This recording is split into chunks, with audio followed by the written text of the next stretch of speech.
Welcome to the Riot House in Ohio. We have a fantastic matchup on tap for you today. And the first of our doubleheader here on SimWorld TV. The Heartland Zombie Stars, are facing off against the Rocky Mountain Monsters. I'm Marsh, joined by Rick Blaze for this one. Rick, how are we doing? Hey, good to be here, Marsh. We in this thing like a brand new thong. I'm ready. Indeed, we are something. We have an exciting matchup with Rocky Mountain. They've won 8 of their last 10, facing off against a Heartland team that's trying to put things together. They're 3.5 games out of the postseason picture in the conference, and potentially looking to play spoiler as much as they are trying to find their way into a potential race to one playoff spot. Yeah. Right now, they have an outside. When I say outside, I mean outside chance. But I'm with you, Marsh. They're trying to play spoiler alert, and if they can backdoor into this race to one thing, so be it. Certainly, if they want to play spoiler, no better team to do it against than Rocky Mountain, who, after winning their first 5 games of the season and then losing 3 in a row, they've gone 8-2 since then. They've been quietly one of the more efficient teams in the SimWorld hoops, as Zombie Stars get going with the first 2 points on the opening possession. Yeah, I mean, this Rocky Mountain team, they're quiet as a team, right? They don't really, their players don't do much talking. They just about their business. 8 out of 10, like you said. I'm glad to see my boy Justin Bell become the de facto #1. Had those skills, like I said. I'm just happy, man. I want to see a good game today. Justin Bell can't get his first shot to fall, but 2 quick buckles from the Zombie Stars. Has a 5-0. Bell, the reigning SimWorld Hoops Player of the Week, and he has indeed blossomed as the offensive weapon for this Rocky Mountain squad. Early on, Rick, it seemed as if this team was trying to figure out who that player was be. I had thought it might be Ireland early, but it has most certainly been Justin Bell, who leads the team in scoring at 15.1. They have 4 players that are averaging 10 or more, 5 players averaging 9 or more points. Our starting 5 is averaging 10 or more outside of Zane Davis. Ken Gaffney comes off the bench to give him 10 points as Justin Bell skies in for 2. There you go. It's a deep team, but it's a team that doesn't only rely on Bell. It has guys, Lucas Banks, Daquan McDougal, Ireland early, efficient scores for this team when called upon. Yeah, I mean, these guys, I like them. They're like a Swiss Army knife, good late, bad miss. They're like a Swiss Army knife. So many players in that team can play so many different positions for them, and they're unique in that. I think they're the only team in SimWorld like that, and so that's why I like them, because they present a matchup problem, because most teams don't have to play a team like Rocky Mountain. 6-2 run here for Rocky Mountain after that 5-0 start from the Zombie Stars. Heartland no slouch themselves. Brian Webb leads the way for them in scoring 14.4, but does it on a rather inefficient bag of tricks, 40%. Hold on, Mars. Hold on, Mars. I'm sorry, I can't let you go no further. Brian 21 Savage, man. Say it right.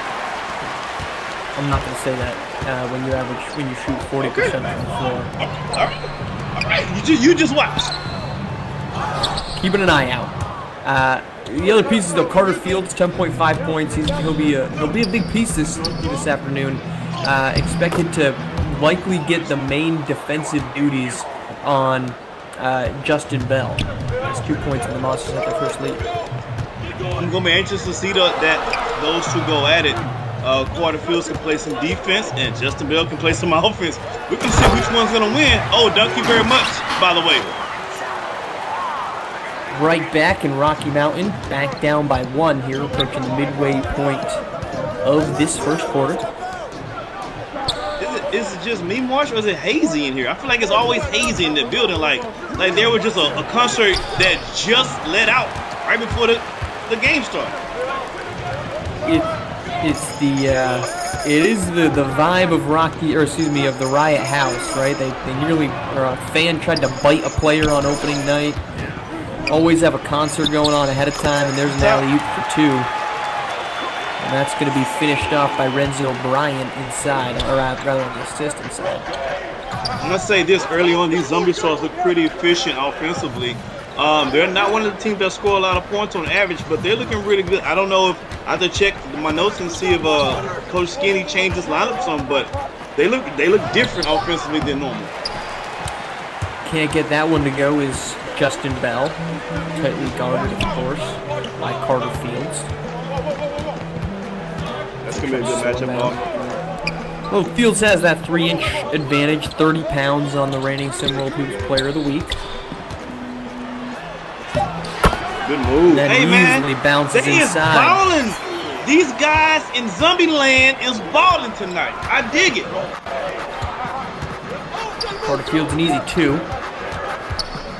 Talented scorer and efficient rebound, 5.7 boards per game. That's second on the team, behind only Honcho Hardwick, the third. Here is Webb. He'll pull up for 3. Can't get that to go. Yeah, he ain't do nothing for me on that one. 21 Savage, not so much there. Ireland early can't get that to go. Kicked out to Lucas Banks. Banks can't finish off the pass attempt inside of McDougal.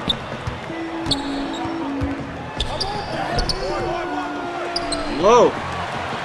Good pass. And Rick is certainly we'd expect to see a competitive game early on. No game is over after the first 8 minutes, but a game like this, Rocky Mountain playing so well as of late as Justin Bell gets his own miss. A struggle against a team like Heartland, do you think that's a negative sign for somebody like Rocky Mountain? No, I think it's an away game. Again, you get to the point now where teams understand what their position is for the rest of the season. And for some of these teams, they know this is it for them. They're not going to be no postseason for them. So these games count a whole lot more. They're playing a whole lot harder. And they're taking solace. And you know what? If I can't make the tournament, I can make sure somebody else will make the tournament as well. So there's a little bit something extra on the line for these players coming down the stretch of this season. Justin Bell misses that first one. Certainly no current danger from Rocky Mountain of missing the playoffs at 13-5. They're 1 game back of the league-leading originators. Playoffs started today. They'd get a first-round matchup with the reigning Treys as the Legacy Conference. Top 7 teams all above 500. Meanwhile, the Legend Conference, top 6 teams separated by just a game and a half. 6th place is Showtime at 13-7. That record, 13-7 for Showtime, would be good enough to put them at 4th in the Legacy Conference. As always, as exists in any sport, basketball especially, one conference tends to be just a touch better than the other. At least on what I love about this race to 1, it's not like the NCAA March Madness crap. But first round, people get biased. Now, you got to play, baby. Every round, you got to play. There's no bye week. There's no you get this week off. Well, no. It's going to be exciting. Race to 1 is always super exciting because everybody who makes it have to play. There are no bye weeks in race to 1. Juan lifting Cordobes gets a 3 to go. His actually first 3 of the season. But quick question for you: there's no buys in college basketball either. Say it again, Marsh. You said this isn't like March Madness. Wait, I'm sorry. There's a fan about. Hey, buddy, sit your tail down. I'm sorry, Marsh. What you were saying? You was all in my ear. I couldn't hear nothing you were saying. Yeah, well, this is the Riot House. You said there's no buys in college or in Simworld Hoops like there is in college basketball. There's no buys in March Madness. You're right. I'm mistaken. There's no buys in March Madness. I'm thinking of professional sports, probably football, football for sure. I'm sorry, Marsh. I made a mistake. The answer is football. That's not. Zombie Stars up 17-14, under a minute to play here.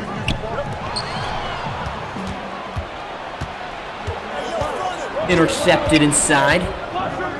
It's the big man, Maury Washington, walking refrigerator, 6'9", 254. As Justin Bell gets that one to go.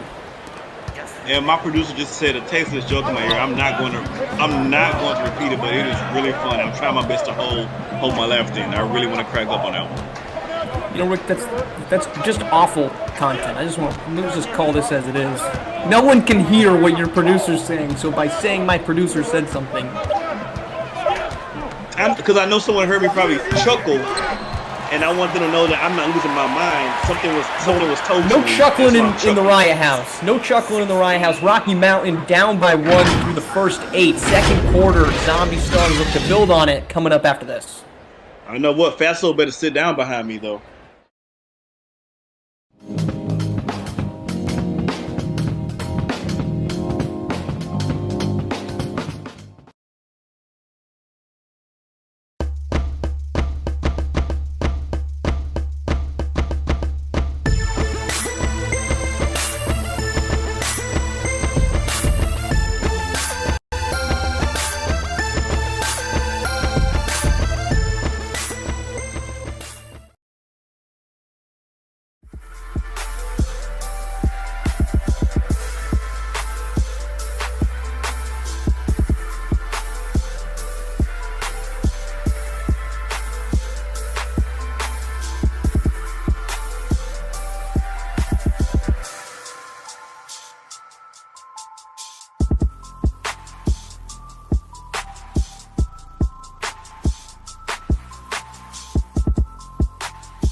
We're back in Ohio. First game of our SimWorld TV doubleheader up next. Reigning Treys, Showtime, and Bellevue, Washington, the Rain Asylum. But big slate of matchups tomorrow on Flag Day. Southeast Select playing host to Lakeshore Drive. Lone Star Basketball plays host to this very same Rocky Mountain team who stays on the road. And Best Coast Ballers rounds out the triple header with a hosting of the Reigning Treys. So some high-profile action. I don't think any really bigger, Rick, than Lone Star and Rocky Mountain. Two teams sitting near the top of their respective conferences. Two teams that you can also throw into the bit of a surprise that they've been as good as they have been this year. But both have leveled themselves out after some potential stumbles. Lone Star at 14-5. Rocky Mountain trying to join them, but they need a win here. A double to pick it off for Zombie Stars. These boys is balling. Yeah, Rocky Mountains and Lone Star is going to be a really good matchup. Like I said, some of these teams are playing spoilers. Other teams are jockeying for positions. You know, and as a coach, first thing you're looking at is if the season ends today, who will we play? So I'm sure certain coaches and certain teams are jockeying for position. I'm not saying they're trying to lose, but you may see, you know, some jockeying up positioning based on who they think they're going to play in the first round.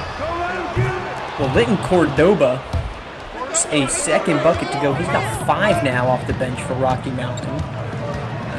Rocky Mountain, I mean, they're all looking good. They're just spreading it like mustard right now. I mean, everybody's getting a little piece of the action. I ain't mad at that.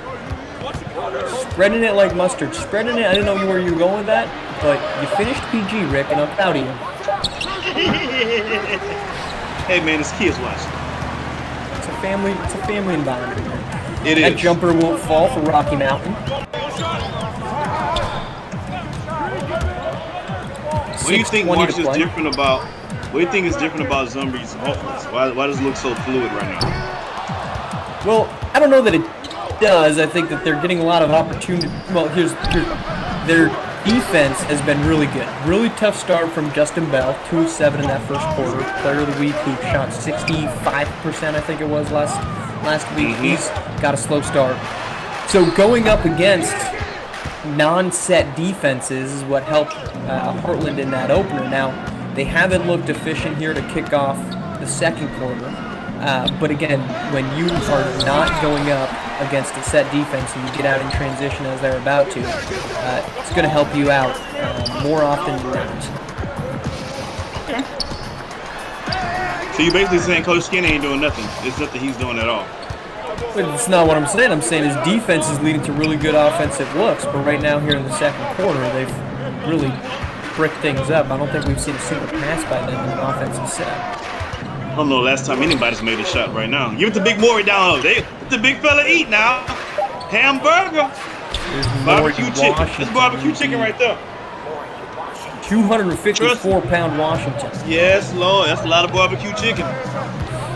That's rib, brisket, everything. Don't forget the potato salad. There's the first pass in about 3 possessions that we've seen coming for Heartland. And it results in a bucket. Back on top. A slow-moving second quarter. We get a timeout. We're going to step aside. We'll come back. 4:42 to play in the second. Zombie Stars on top of the Monsters, 21-20.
We are back at the Riot House. The notorious Riot House has seen its fair share of drama in this SimWorld season.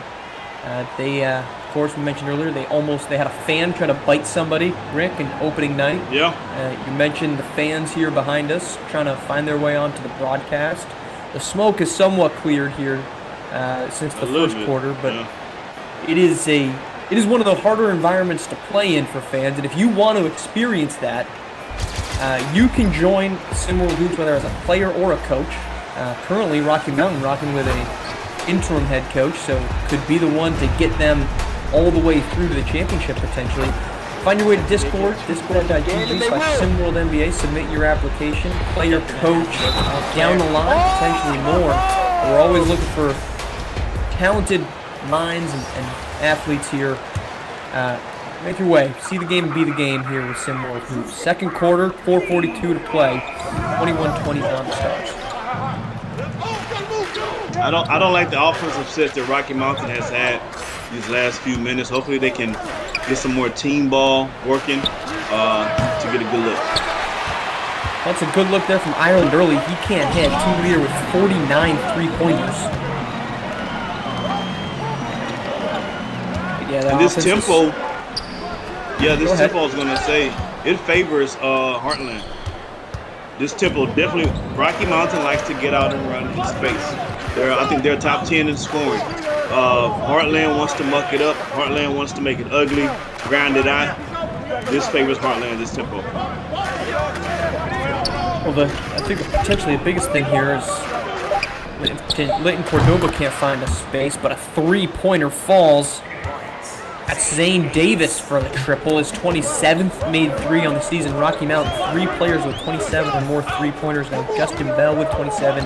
Davis now with 27. Of course, Ireland early, 49. Into the paint, though, to tie things back up is Heartland.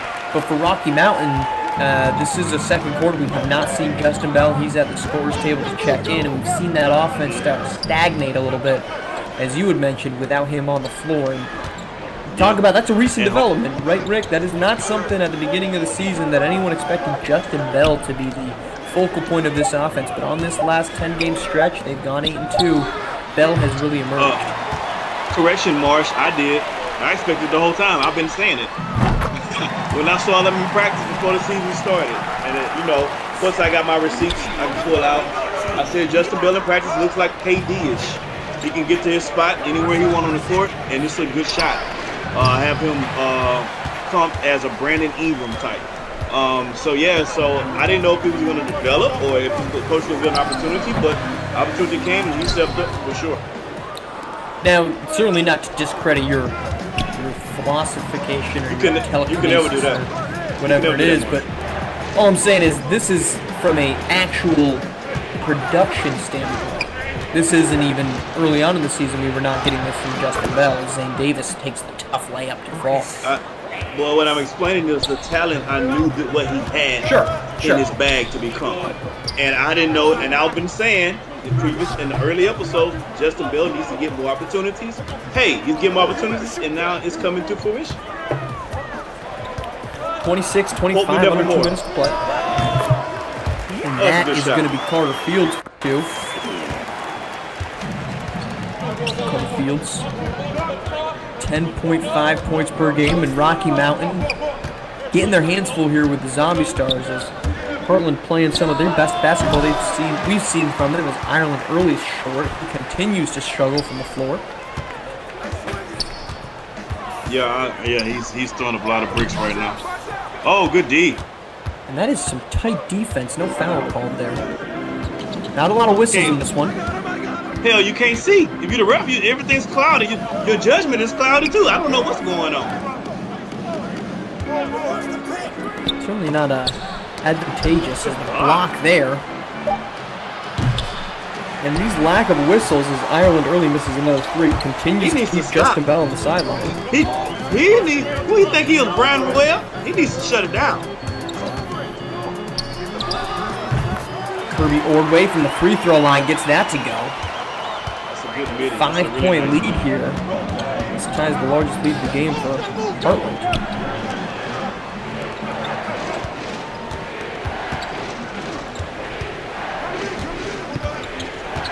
Cordova outside, pushes it to the corner. 3-pointer again won't fall. Is that early again? Really struggling from deep. No, I think that was Zane Davis in the corner. Oh. Go ahead, Zombies. But again, without Justin Bell on the floor here in the second quarters, they have not gotten a whistle, nor have they gotten a timeout to get him on the floor. That has certainly struggling right now. Come to make this a struggling second quarter. That won't fall. That's Daquan McDougal. Gets his own board, puts it back up. Another miss. It's ugly. It's ugly right now. Alley-oop to finish it, won't get it, and that's out of bounds with 0.2 seconds left. So a potential alley-oop tip-in. That's all they can afford now. Mercilessly get Justin Bell on the floor, but Booby Walker to the sideline. Who has a perfect flat top, by the way. That's beautiful. Yeah, it's a good flat top, but he didn't do much scoring out there with it. Well, I said flat top. I didn't say that about scoring. No, I didn't say you did. So that one heads to the half. Was it 21? Did 21 do something for us? No basket after the buzzer. That takes us to halftime, 32-25, Rick. You mentioned it, a very inefficient second quarter there for Rocky Mountain. All of it spent with Justin Bell on the sideline. Yeah, they struggle in the half court. They are a get up and down court team. The problem is the other team is shooting a better percentage, so they're taking the ball out a lot. Rocky Mountains need to get up and down the rebound and get up and down the court. When they can't do that, They struggle, and I gotta give some credit to Zombies and out here in Zombie Land. Besides this fat guy behind me working my nerves, the team is playing really, really good. It's exciting basketball. Indeed, it is. Big nights right now from He's some of the breathing guys on who my might neck. Carter Fields leading the way, or having an efficient first half. Both ends of the floor, but you see there 34% shooting from the Monsters, due in large part to the Zombies defense. Second half coming up after this.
Welcome back to Ohio. Rocky Mountain Monsters staring down a 7-point deficit.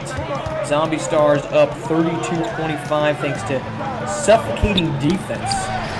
2 of 7 shooting from Justin Bell, who didn't see the floor for essentially all of the second quarter. 1 of 6 shooting from Ireland early, and there's a quick layup, and it's a 9-point deficit now for That's Rocky 21 Mountain. right there. 21, 21, 21, 21. There you go. You got it out of your system. Brian Webb with 2. Enters with 14.4. That's a team high. But 9 points is the largest lead of the game. Justin Bell returns. He gets a screen, trying to go to ISO. Tough layup falls. That's a tough bucket right there, man. Wow. That's BIG. That's buckets instead of game right there. Never heard that one. That sounds clever though, Rick. Thank you. That's right. That won't fall. Did it have a Rebound concert headed at halftime? It's foggy again, man. I can't really see what's going on. It's just that, high altitude of Ohio. We're up in the clouds here. Jeez, somebody chill on the smoke machine. Ireland early, halfway down, won't fall. We need to stop. He needs to press pause. Well, when the ball goes through Justin Bell, it's certainly a more efficient appearing offense. Has not, in the one bucket they've made here in the second half that went through Justin Bell, has not been to since. Obviously, just one possession separates it. Good pass. Up and alley-oop it for they 2. Showing out. They are showing out here in the Ride House. Renzo Bryant with a dime, and that draws a timeout from Rocky Mountain. 36-27. Invite you to stay with us here on StimWorld TV. We will have the post-up between games tonight. And, of course, the second game of our doubleheader out in Washington. Showtime basketball traveling to face off against the reigning Treys. Showtime 13-7, 6th place in the Legend Conference in the race to 1, but just a half game back of their division rival Bay Area. Reigning Treys, meanwhile, at 10-9. Win could bump them up above Bad Boys basketball, who have been off today. And speaking of games today, how about the North, Rick? We're using the kiss of death for good.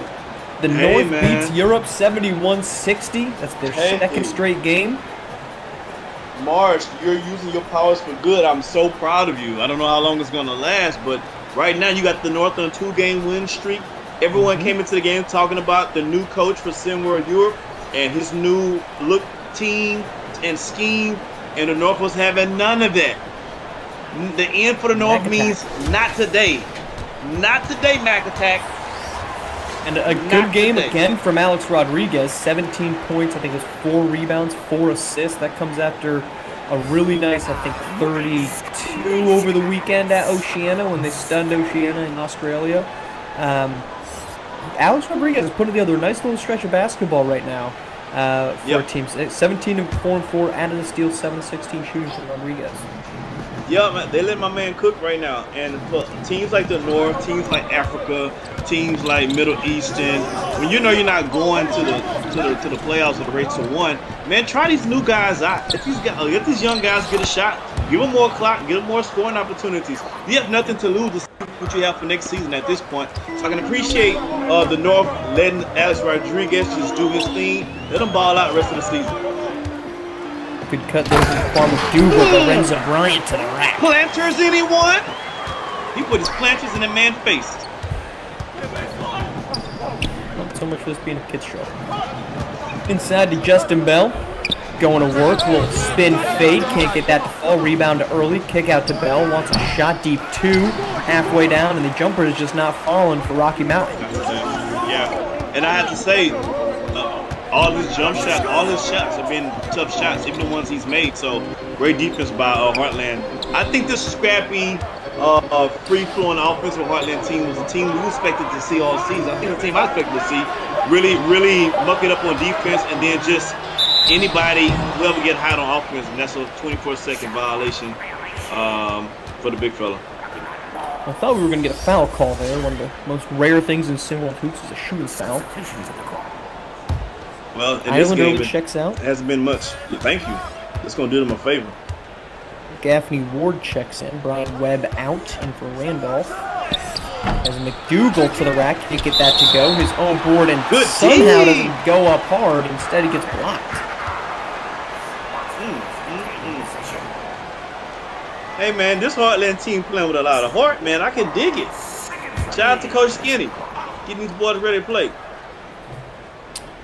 Playing against one of the hottest teams in Simworld hoops. They are, in fact, not only just surviving, they're thriving. Double team comes. That leaves wide open, but cannot handle it. Inside. That's a tough one there for Lucas Banks, who's had a tough night. And there is the foul. Gaffney Ward called for the foul. We'll get free throws for the first time tonight.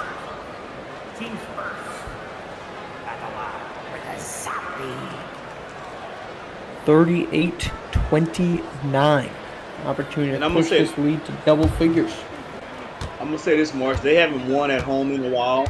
I think it's going to get nuts if they win tonight. So put this game over. I'm out of here. I'm not sticking around. Yeah, Heartland Zombie Stars. Let's take a quick peek at their most recent track record. They lost by 3 to the AT Aliens, got beat by 18 to Beyond the Arch. That followed a 4-game road trip. Before that, they beat Bad Boys. That last win on May 4th. They won 65-53. You see what I'm saying? They actually have just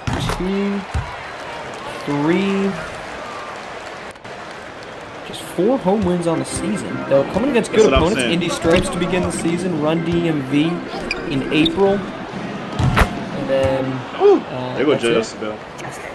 And then that's what I'm saying. They're number 4. Yeah, they're gonna go crazy here, and I'm leaving. I'm by DNA, I'm probably faster than you. But I'm gone. So do your thing. Let's not play the DNA cups. I think I can beat you in a foot race.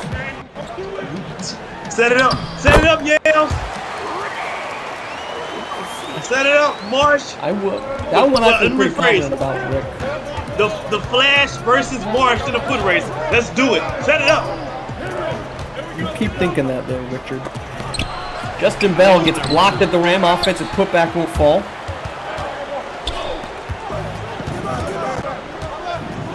And the struggles continue for the Stars here of Rocky Mountain. Whoa, good move and late. Switch hands. Up and in, that's 2 more, and the lead now at 14. The wheel's starting to fall off here. Skinny Washington's Heartland Zombie Stars are rolling. Skinny Washington sitting fat right now. Looking really good. Justin Bell in the corner. They play good defense on him today. Very good defense. Bell will take a tough 3, but make it. My God, that was tough. The dude was in his pants. He was in his pants, and he still made it. 44-35 after that 3. But a take and a make. Trick! Back to the line goes Heartland. And the foul called on Lucas Banks.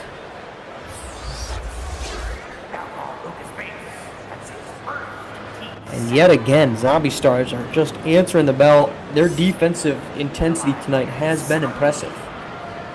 Very much so. I agree. 1,000%. Caden Randolph to the line. For those of you tuning in on YouTube, please don't forget to like and subscribe. Turn the notifications on, the typical influencer spiel. Get notified every time SimWorld goes live. And plenty of things to go live on the SimWorld YouTube channel, whether that's our nationally broadcast games or any number of podcasts, one of which each of us is heavily involved in, Rick. Yes, indeed. I'm in the mornings and you in the afternoons. And now you're 5 times a week beginning this week after I think it was 2 times a week previously. Is that what the cadence used to be? There was once Monday. It was once a week. Now call it 5. What can I say? They love me, Marsh, and I love them back. 3-pointer won't fall again. Rocky Mountain just really struggling to find any semblance of offensive rhythm.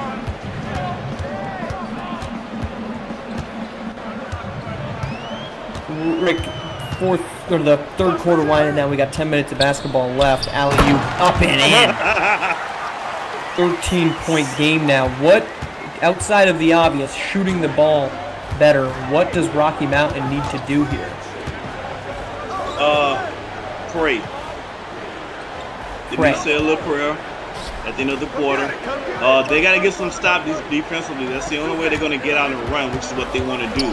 They don't have a chance right now because Zombie is stopping their fast break opportunities.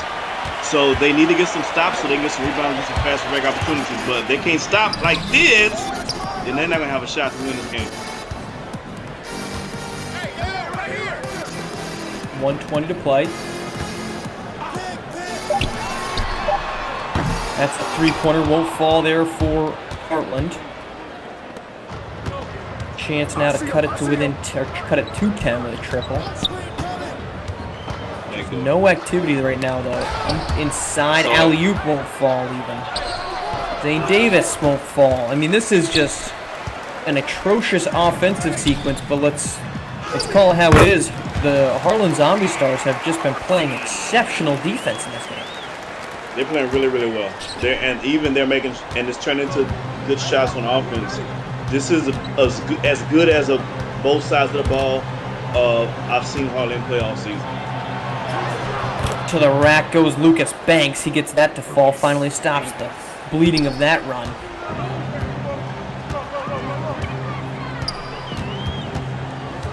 .30 seconds to play in the third quarter. 13-point Zombie Stars advantage. Working in the ISO. To the wing it goes. Screen. Draws the switch. Back up on top. Eyeing it up. That's a deep 2. That won't fall. 10 seconds to go here in the third. Rocky Mountain holding for the last shot. Get it to Linton Cordova. Over to Louie Walker inside. Have to force one up and off the front rim. Tough night from Lucas Banks, but a tough night from all of Rocky Mountain. Down 13, fourth quarter on deck.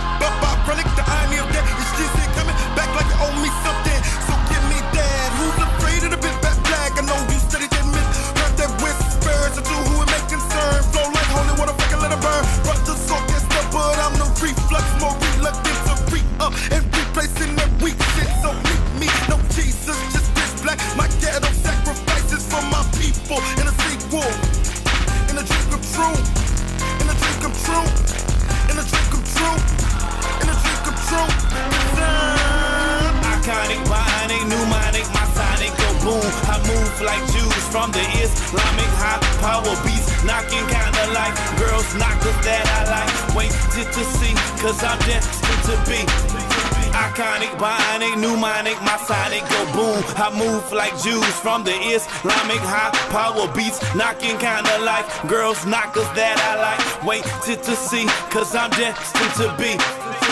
What it do now? What you say now? What's it gonna be? How's it going down? When I come around, yo, what up, dude? People ain't the same as they used to. Slagged up, man, what is that? Jeggings, oh, you did that? They ask me where I've been at. Nowhere where they live at. Seems to me that you lack the heart. Random thought, a la carte. Wind them up, get ready. Set, go. Press the start, I play my part. Made my mark. Swam with sharks and fishes. Yo, beef is malnutrition. I have no competition. Our lives are way too different. I come through in your kitchen. Your job don't come with visions. I'm on another mission. Listen, cop that car, fuck that price. Touch that broad, damn that's nice. Money stacked the midget height, I said it and I'm sorry. My bankers rather short, but my money's on retarded. This sophisticated ignorance, boy, don't get me started.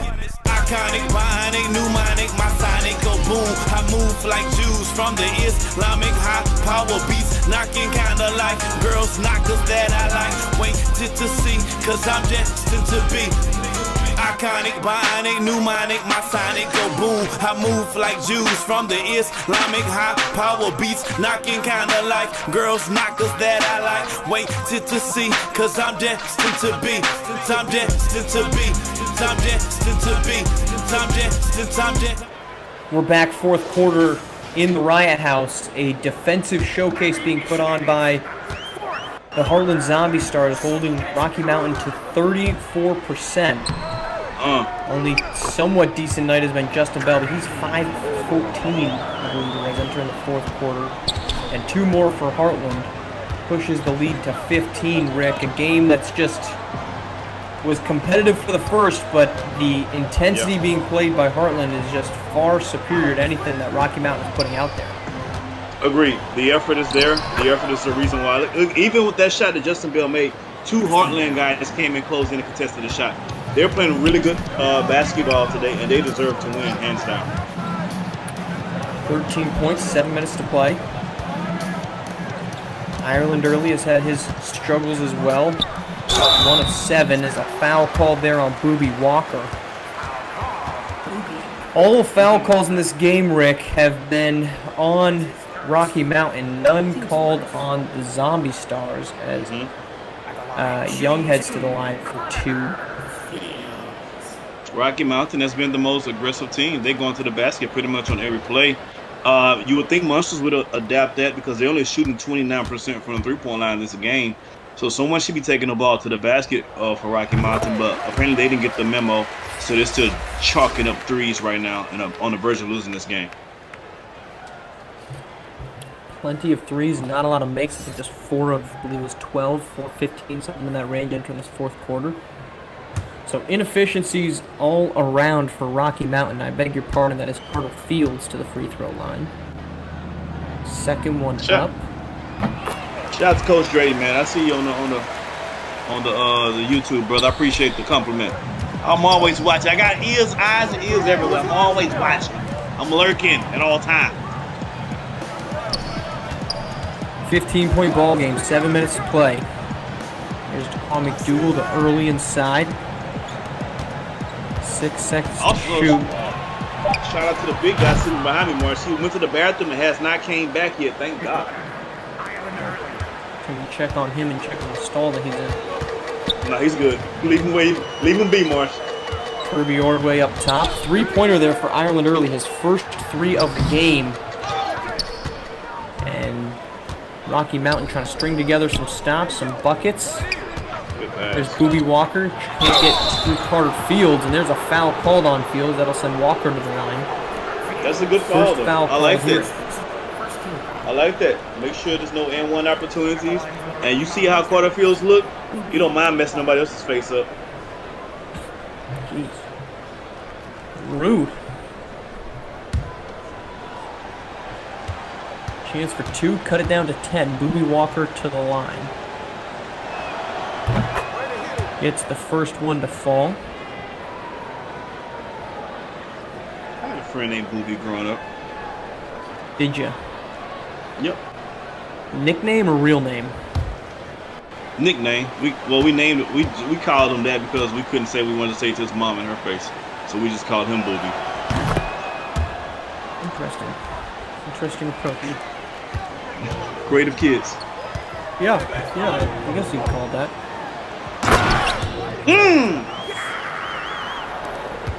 Not creative defense there, as 2 points easily, as a breakdown off of the free throws from Rocky Mountain. Can't even get back to defend the rack.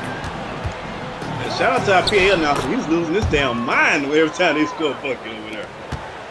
I tell you, they're gonna go nuts, Marsh, when this game is over. I'm getting the hell out of here, I'm telling you. They're gonna have that smoke machine going, and it's gonna get hazy, and all kind of freaky stuff gonna start happening. I'm getting out. Certainly been kind of hazy all game. Is the Riot House. Is the foul called there, the second one on Carter Fields. They'll send Lucas Banks to the line. I like Carter Fields. He Beg your fouls pardon, like he's Quan like, DeKugel. oh, that was DeQuan? Oh, no, I like Carter Fields. He fouls like he has 7 of them. He just don't care. He's going to just give them all out like they're samples at Sam's. Well, he's certainly a defensive hound. He's been given the assignment of defending Justin Bell to great success. Bell not on the floor currently, but struggling when he's been there. Here's McDougal. Gets the first to fall. We're down to a 9-point game, so this one not quite over yet. Yeah, it's not over, but I don't like the Monsters' body language right now. They have to get some stops defensively, and they have to get out and run. And McDougal's gonna have to be part of that. He has a mismatch with most teams because he's pretty quick as they're big, but he's not that big as a big. If you understand what I'm saying, Marsh. McDougal 6'9", 191, tall but lanky. Matches up physically well with Poncho Hardwick, who started at the 5. That's a tough layup, falls there, and that'll draw timeout for Rocky Mountain.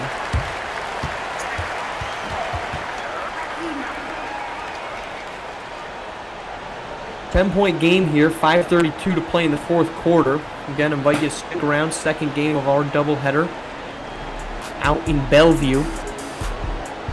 That'll be Showtime and Rain and Treys. Another 7 p.m. score for you. Beasts of the East beat South America. South America, Rick, I mean, a tough season for them. They won their first 5 games. They've won just twice since then. They are well on the outside of the race to 1 standings. It's just been a shockingly disappointing and just anemic season for them after what looked like they were going to be a good start. Well, yeah, man. I'm sure that the coach has tequila in his cup every night, I'm sure, to put himself to sleep. They've been struggling mightily, and they're going to be one of those teams that will be looking for a complete rebuild and trying to get this team back to its winning ways for next season. But, again, you can still play spoilers. So teams, you still have something to play for. And coaches, you still have some young guys on the team that's coming back that you want to come back next season. You want to make sure you give them boys a shot to show what they got, that they can gel and be part of your future team as well. They've gone 2-14 since starting 5-0. That would be more losses than all, tied for the second most losses, with all but one team, and that's Middle East, who's lost 16 games at 3-16. This one goes out of bounds. Yeah, I mean, I don't see us putting any of those teams left on. I mean, we gonna any of those games gonna be shown live the rest of the season, or what? What are we doing? I hope not. Okay.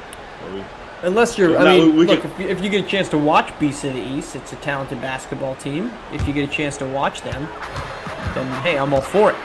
But otherwise, yes, it's tough watches for them at times. Yeah, tough watches, man. 10 minutes. That's Carter Fields. Fadeaway won't fall. Rebound to Davis. If he'd have made pushes that up shot. to early. Pull up 3, halfway down. Man. Not all the way. Nope.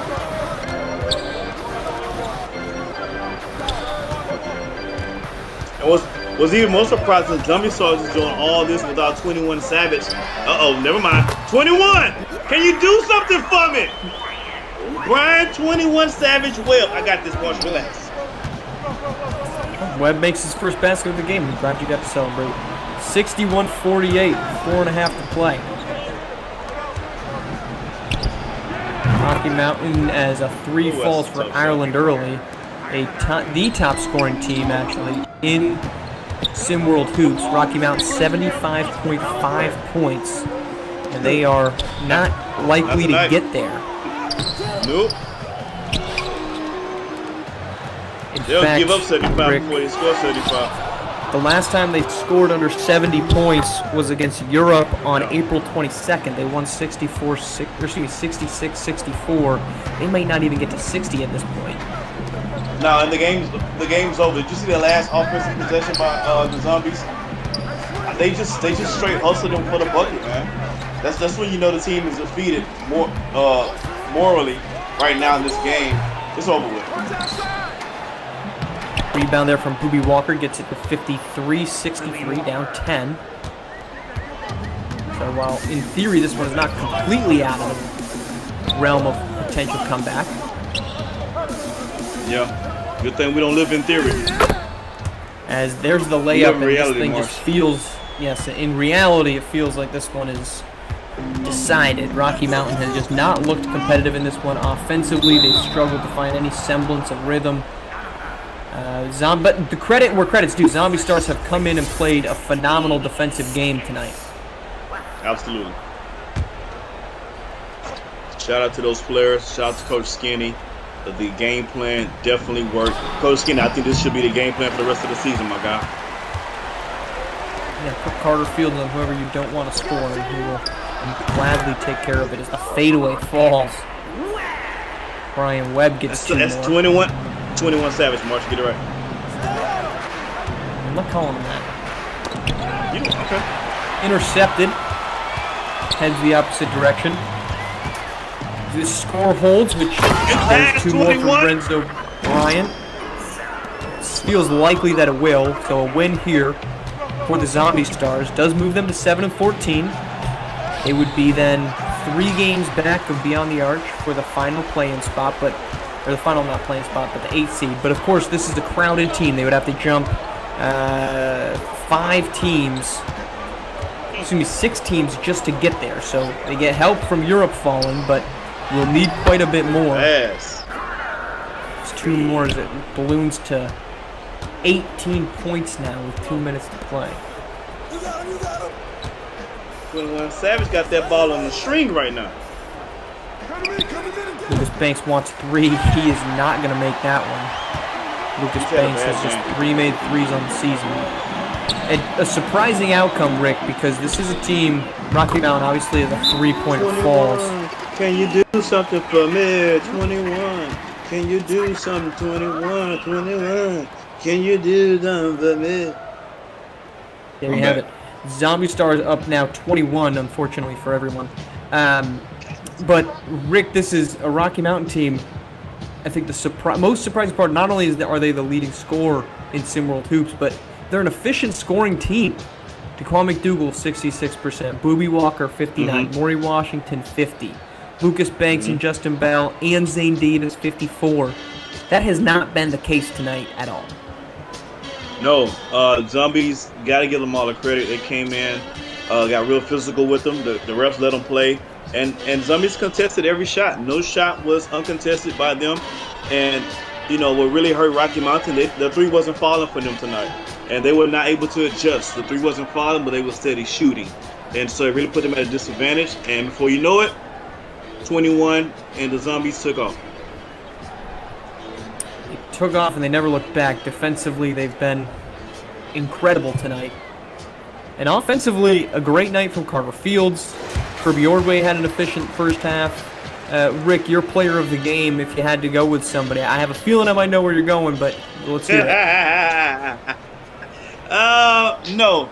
I'm not going to go 21. We already know what it was. I didn't think you were going to go 21, actually. Oh, no, I'm going to go Fields. I'm going to go Carter Fields. Yep. The guy locked up the player of the week, and he did his job. I don't care how many points he scored. I don't care if he didn't score a single point. His job was to give Justin Bell hell, and he did that. Congratulations. He's my player of the game. I do 100% agree with that statement. He rebounded well, locked up on defense. A great game from Carter Fields. Now under 2 minutes to play, as white flag has been waved here from Rocky Mountain. They're going to lose for just the third time in the last 11 games. Is Carter Fields your player again? We had someone else you were thinking, Marsh. Nope, that's who I would have picked as well, Carter. Zombie Stars did not come out and play this. They got 74, but they did it in a lot of different spots. There wasn't some offensive dynamo. The reason they won this game was because their defense was incredible, and Carter Fields was the head of that defensive approach. Ooh. So stick around after this one as we close out here in Ohio. Post Up is up next. Make sure you're staying tuned in. Yells and Jalen on the Post Up tonight. A nice guest appearance from Jalen. Yeah. To the rack. That one won't fall. McDougal decides to dribble away, gets it to go on the second. So 74-57. This would be the lowest scoring game from Rocky Mountain since April 10th when they lost 73-45. That was their worst offensive game of the season. Yeah. This was they weren't even Rocky Mountains then. They were like Rocky Pebbles or Rocky something else, Boulders. They were Rocky Boulders. They hadn't became a mountain yet. That was a notable game. Since that game, they had gone 8-2. So this is a humbling one for them as they get to 74-59. But that win, or that loss to Gotham 5 did spur them on a 5-game winning streak. And of course, that ended up with a 3-game winning streak that's coming to a close here. So 74-59, Carter Fields locks down the reigning player of the week, Justin Bell. An efficient Ryan Webb close to this game on the offensive end. And Heartland Zombie Stars with the upset, 74-59 over Rocky Mountain for my partner in the booth, Rick. Feel free to stay tuned for the post-up. Doubleheader coming up with Showtime and reigning Treys. Tune in next on that one. As always, see the game, be the game.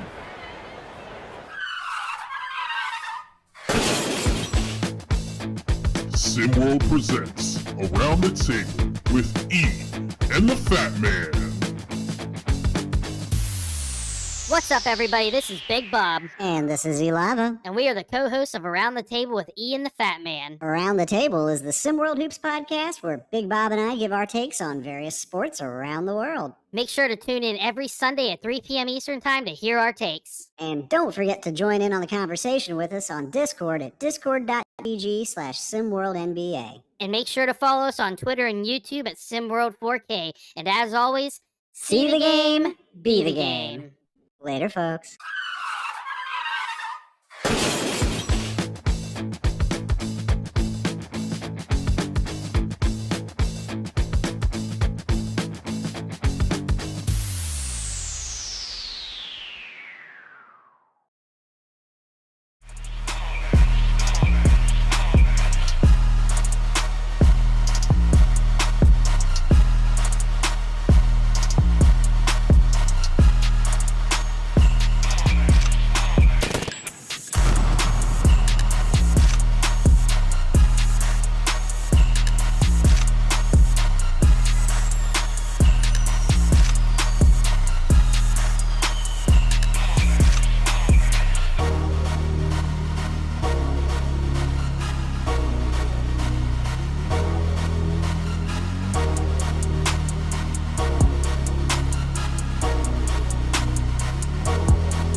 Hey, yo, what up, good people?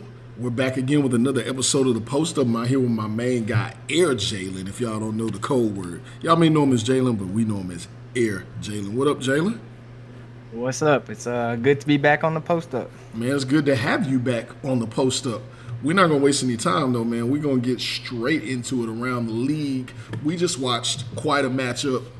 I don't think this was the outcome anybody was expecting. We saw the Rocky Mountain Monsters, an offensive juggernaut, taking on Heartland Zombie Stars, who, as much as we can like the team, like the coach, not at the top of the league. And it looks like they essentially switched roles in this one. Man, what did you see that was not obvious, and maybe what did you see that was pretty obvious? I think the game came down to some stuff that was pretty obvious. The first time they played each other in Rocky Mountain, they won by 20. Heartland gave up 78 points in that game. Today, they came with it on defense. They did a good job of just using their height, their length to bother Rocky Mountain and force them into tough shots. Even Justin Bell, he had a good game, but a lot of the shots he made tonight were very tough shots. Mm-hmm. And if he doesn't make those, they might win the game by 30. Yeah, and the team, the Rocky Mountain Monsters, again, we said often, you said it right, defensively, Zombie Stars were on it, man. Carter Fields did a great job on Justin Bell, but team defense as a whole looked incredible. Justin Bell shot 6 for 15.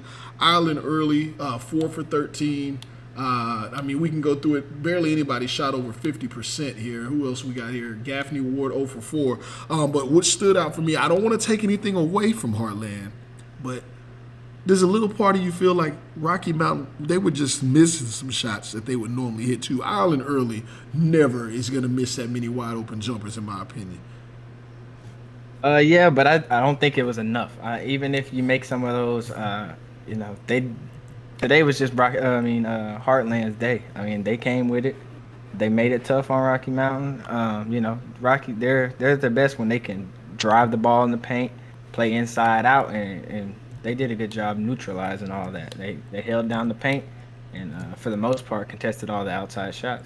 Absolutely. And then I say even offensively, I really liked what I saw from them offensively. So far this season, they're not an outside shooting team. They don't have guys who really just get buckets like that from the perimeter. And Brian Webb, great scorer, but he's a penetrator. What we did see from them was them getting buckets from the places that you would expect. They worked the paint. They ran the pick and roll. My God, Renzo Bryant was working that pick and roll.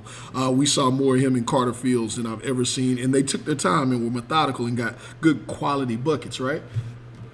Right. You said they're not a good team. They're actually the worst three-point team. There's nobody that's worse. They make a little over 3 a game. I don't know how many they made tonight. Maybe 5. But Renzo Bryant, he told me they was gonna come with it, and he delivered. Hey, I was ready. I was ready if they lost. I was ready. I was gonna give it to him. He's the captain of this team, and he's been talking it up lately. So I just hats off to him. He did a great job as a playmaker in the ball screen. As a driver too.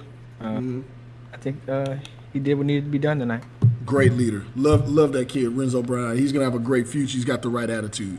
Look, we don't want to leave anyone out. The North. The North on top. The North takes out SimWorld Europe and their new head coach, Coach Mack. What do we have? Alex Rodriguez putting up 17 big-time points.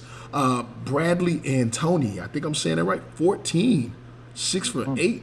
And defensively, they held Europe to only 60 points, man. What you got on this one? What's going on up north? I didn't get a chance to watch this game, but judging by the box score, they got off to 22-12 start in the first quarter. For Europe, that might have been, the new coach. They got a new system going, not used to it yet. And the North, they shot lights out tonight. They shot 50% from the field, 50% from 3. You can't ask for much more than that. Is this a trend, though? Are we seeing what this team actually is now without, with this interim coach that they have? I think it's Coach St. Pierre. Is this his new style that we're seeing, or have they just gotten lucky a couple times? I think it's a little bit of both. I think they're trending up. I mean, they beat Oceania and they beat Europe. They haven't beat anybody, any of our top teams, of course, but they look better. They're going in the right direction, I could say that. And they have a matchup against Latin America, who's been struggling lately. I think if they can get something rolling here, they might have some momentum. I don't know about the race to 1 for them yet, but they can they can shake things up a little bit. Touche. Maybe make it tougher. Get somebody else out of there. As Rick says, play spoiler. Play spoiler, right? Yeah. Okay. Well, hey, the North getting it done. SimWorld Europe's got some things to figure out. The North at least gets a confidence boost. Shout out RJ Barrett commenting on what went down in the North, repping for the home team. So, good stuff there. Beasts of the East, man. Beasts of the East hosting SimWorld South America. No contest for Reed Redmond, 19. Levin Cutler doing his Levin Cutler things with 14. Really no point in shouting out anything from South America other than they got dominated, scored only 54 points. Beasts of the East, man, people are up and down on them. Nobody really wants to just say they're a contender, but at this point, I think they are, man. What's your take on them? No, they're definitely a contender. I can see how you could be hesitant to put them in the upper echelon of our league. And why is that? Coming off of that, I mean, they just came off of a big, I think it was a 4-game losing streak just recently, where they played some good teams, some of the better teams in our league. So they're gonna beat up on the bad teams, and they're gonna be in the game against the good teams. I just want to see more of them winning those games against the better teams. I think Coach Drayton, he's one of the more active coaches in our league. He's gonna advocate for his kids more than anybody else in the league, and I think they believe in him, and he believes as much as he believes in them. So that's a dangerous combination. Yeah. Okay. Well, sounds like you subscribe to the Rick mantra there, is that they haven't beat any good teams. Okay, fair enough. They're gonna have to prove it. I'm with you on that one. Yeah, hey, Rick says, "Show me, show me the money." Latin America hosting Gotham. Hey man, Mackenzie Mbako 14. Not quite the 40. Not quite the 40 that he said, but he looked pretty dominant here. Yeah, Majir Williams putting up 14. On the other side, J-Mo put up 10 big points. He's looked a lot better playing in that starting point guard role for Latin America. I wouldn't say there's any surprise in this one. Gotham's absolutely stacked. But what do you take away from both of these teams in this win? Maybe for the future for Latin America, and for the very near future for Gotham. I think that Latin has found something in putting J-Mo at point guard. They look, visibly they look a lot better on the offensive end. And even though he's playing point guard, he's still, to me, he's one of the best roll men in the league. Oh my God, yes. When off that screen and roll, he has a lot. He looks like Carter Fields and Huncho Hardwick out there off the roll. Bunnies, yes. But as far as Gotham, they look like they found their rhythm. They're in a groove right now. They had a little rough patch, but they're on the way up. Mbako is on the way. He's trending up as well. Najir Williams looked good at the 1. I think they got something going over there. Coach Bellardi, you hear that? They're fine without you. That's what I'm hearing. That's what I'm hearing. Look, man, I'm not gonna start no drama tonight. We're gonna keep it moving here. It's time to get in that lane, man. Make sure we don't get called for a technical. It's time for 3 in the Key. We got reigning Treys hosting Showtime basketball. We got some stuff going on out west. Jalen, your 3 keys. What are you looking for out of Showtime basketball? And then what are you looking for reigning Treys? For Showtime, I think it's obvious they need Bronny to be Bronny every night. As far as the second key, I think it has to be Bryce. Bryce James. He's their second leading scorer, but recently he hasn't been all that great. 2 double-digit scoring efforts in his last 10 games. But when he plays well, they look good. Nick Moss has been good for them as well. But I think those two are the main keys. And then the third key, obviously, I think is going to have to be the combination of Corey Yams and Jackson McLean. I think that, they're both good players. They're really solid players. But neither one of them, alone is going to put up crazy numbers. But together, I think they can do a lot of damage on both ends of the floor as far as controlling the glass, getting putbacks, protecting the paint. You call them the old school Bulls 3-headed monster, except for there's only 2. Get you some Bill Cartwright and some. So is it Bill Winnington? Did they have the 2 Bills? I don't know, man. I don't recall. All right, so that's what you got on the Showtime. What about on the rainy Treys side of things? Reigning Treys. Coming into the season, not a lot of people had them being, this successful. I knew they were going to be one of the more exciting teams when they signed Kevon Jackson, the dunk god. Between him and Jafet Towns, I mean, it's a show every night. And I think that, that's going to be a main key is that they're both, top 10, 11 in scoring in the league, and they're going to have to bring it tonight because Showtime doesn't give up an inch on defense. Okay. I think another key is going to be they're going to have to get something from Jason Crosser tonight. Everybody wants to get something from Jason Crosser. He hasn't done a whole lot. I hate to cut you off. My goodness, 7'1", 7'2". I don't know what they're calling him, but you can tell he's tall as hell out there, and we have not seen what we thought we would see from him. Yeah, I mean, he's out there, and sometimes it feels like he's just doing enough. He's giving you something, but he's not dominating any games, and I think they're gonna need him. I don't know if he has to dominate tonight, but his presence has to be felt. He has to do something against this duo of McLean and Yan. All right, and I think that was 3. I think we could have just said Jason Crosser twice, though. I feel you on that one. Yeah. All right, look, man, before we get out of here, because we got a game coming up, and want to talk about a little something. A little something happened last night. I think there was a little game in the NBA called the NBA Finals. I think it was game 5, 6. It don't matter. The ultimate outcome was the Denver Nuggets got it done. Hey, man, give me Butler or bankroller Jokic. I have some feelings about this, man. I have some feelings. I was sharing my man Rick Blaze. I was talking to the missus. I was talking to a few people. Kudos to Denver, man. Great team. I'm taking nothing from them. Miami, big ups to them. They shouldn't have even been there. Just to be there was an accomplishment. But I'm going to say this. Y'all know I give James Harden some flack. I had a lot to say about Jason Tatum in this year's playoffs until he played with that hurt ankle. What the hell happened to Jimmy Butler? Did y'all see?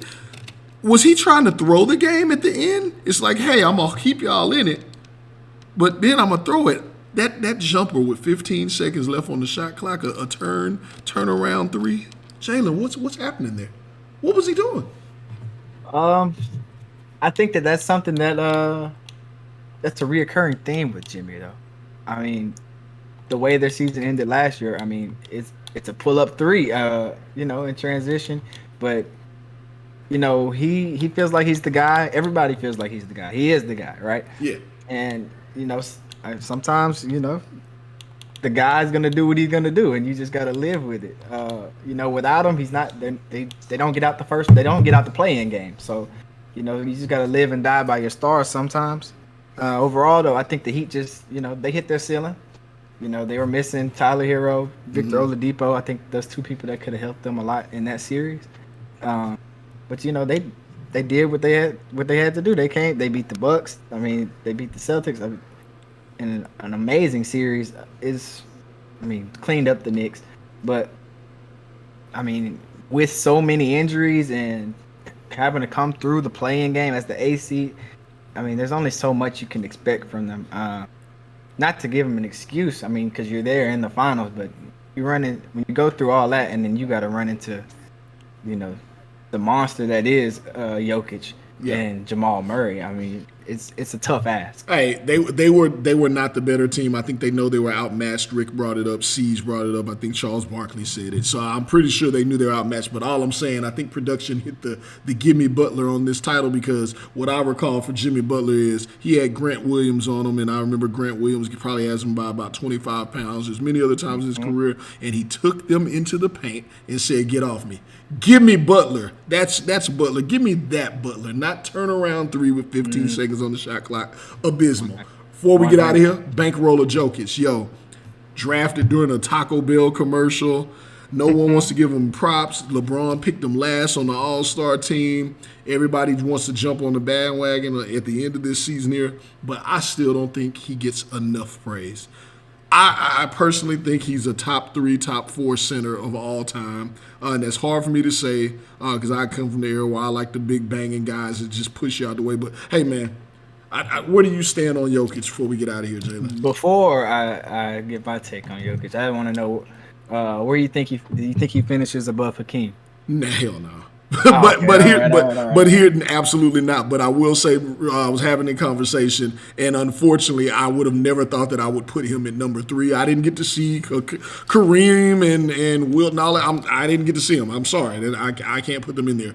But from what I've gotten to see, I have a hard time putting anybody after Akeem and Shaq, and then not putting him next. I have a very hard time with that. Yeah. I mean, the skill level is, bar none.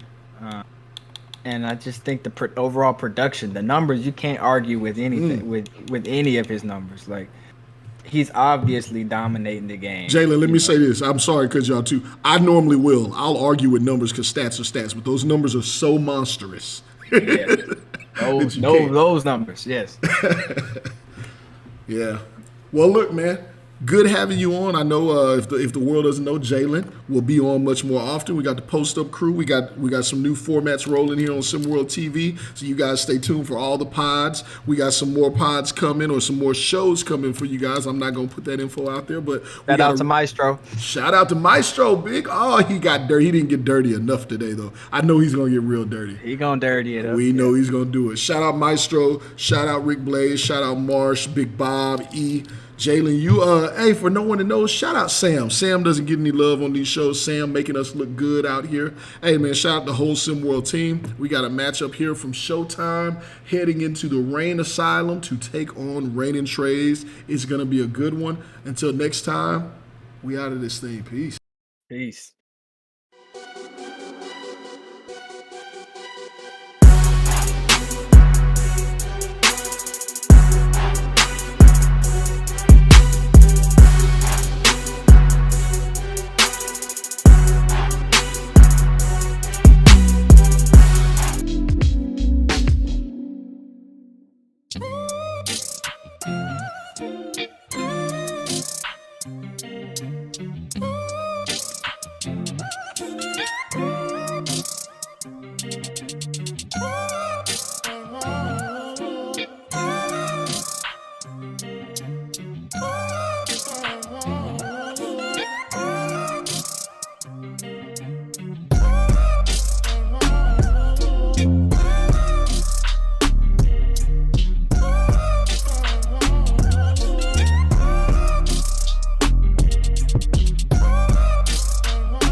The Rain Asylum here in Seattle will be the host of tonight's basketball game here for SimWorld TV. It's been a long time coming, but I am your host, LOB, and with my illustrious co-host here, Siege, in the building. We've got some more SimWorld basketball here with this doubleheader, Siege. How are we feeling about this one tonight?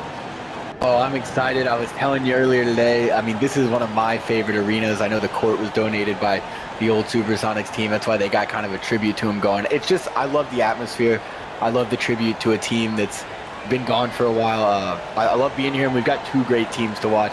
I've made it vocal, but I think the big three, when Jason Crosser's performing, is my favorite big three in the league. I think they're the most solid three players. Like, they're the most sure big three, so I'm just excited to see him go up against Bronny. We do have two great teams here tonight within the reigning Treys and Showtime basketball. We all know the stories. We've all heard the names, Bronny James.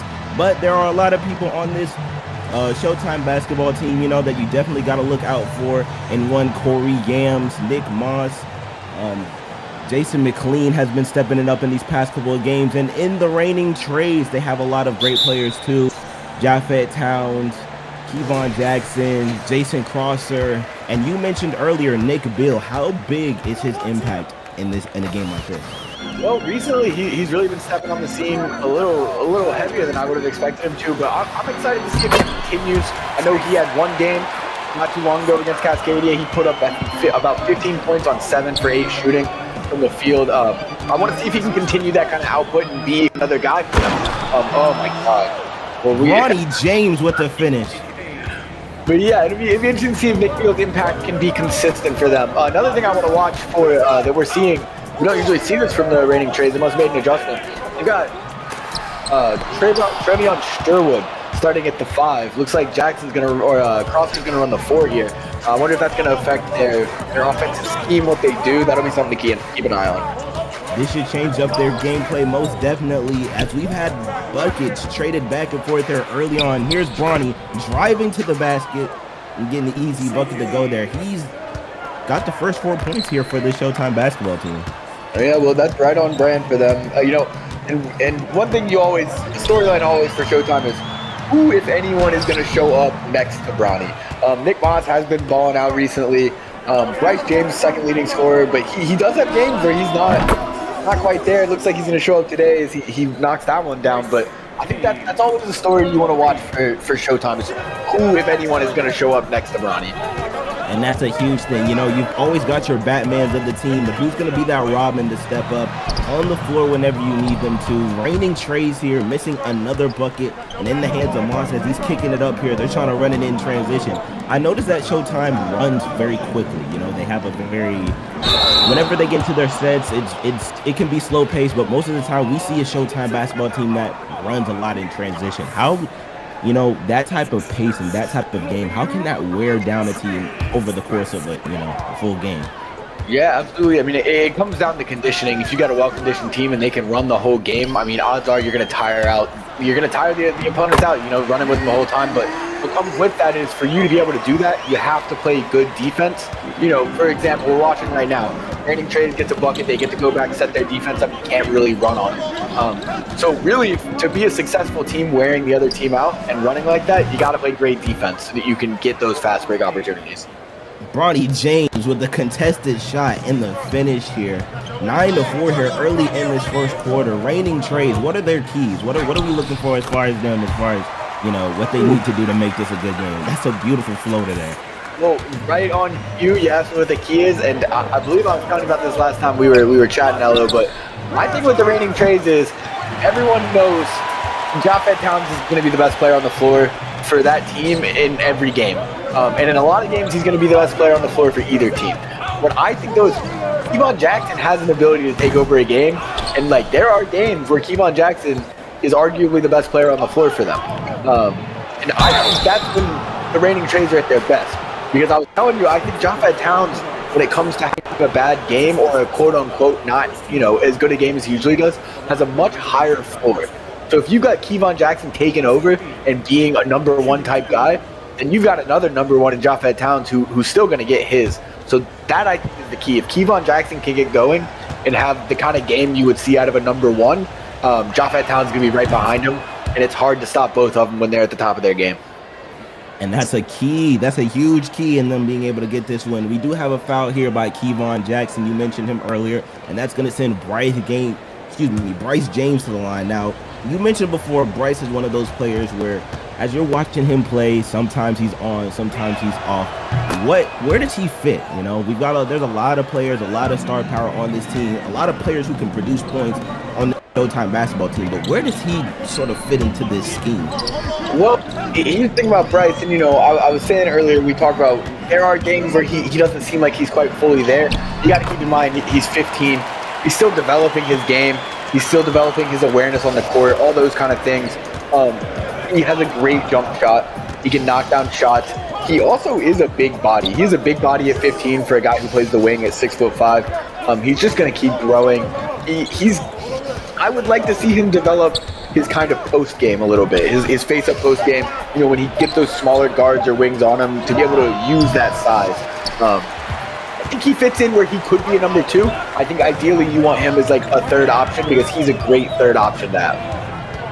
And that, with Bryce James being a third option, allows a lot of other players to shine. We know recently Showtime has been going through a flurry of rotations, seeing which players fit. And I think that with Bryce James being a number 3, you allow people like Bronny James to be the one, and someone like Nick Moss to, step up and be a big 2 here for this offense. It's Corey Yams with the graceful finish off the alley-oop lane.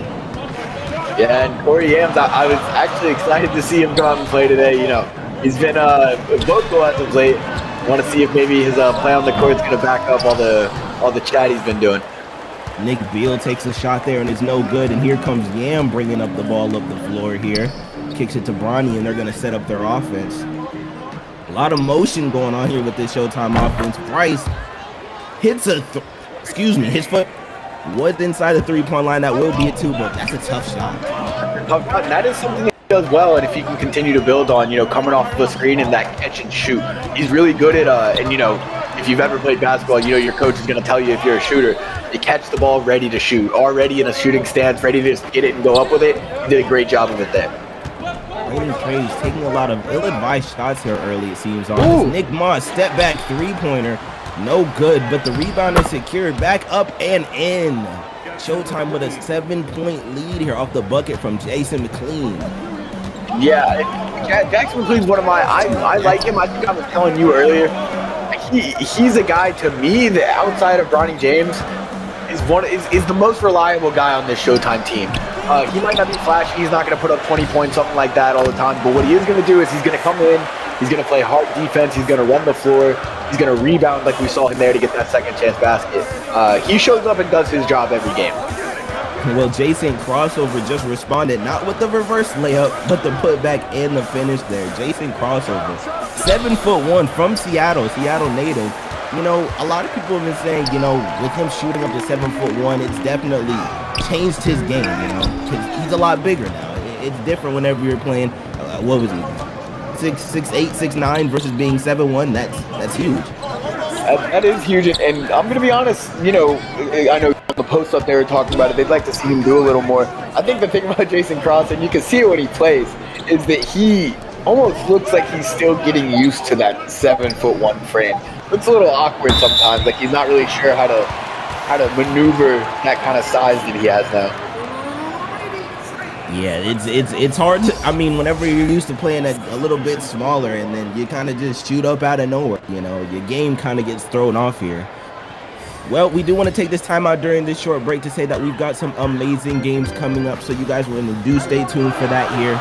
We've got some more games coming up tomorrow, so make sure you guys stay tuned for that. Make sure you guys are tuned in with everything we do here on our channel. And we appreciate all the love and support that we get here from the SimWorld community. Pull-up shot, and it is good. What a shot there.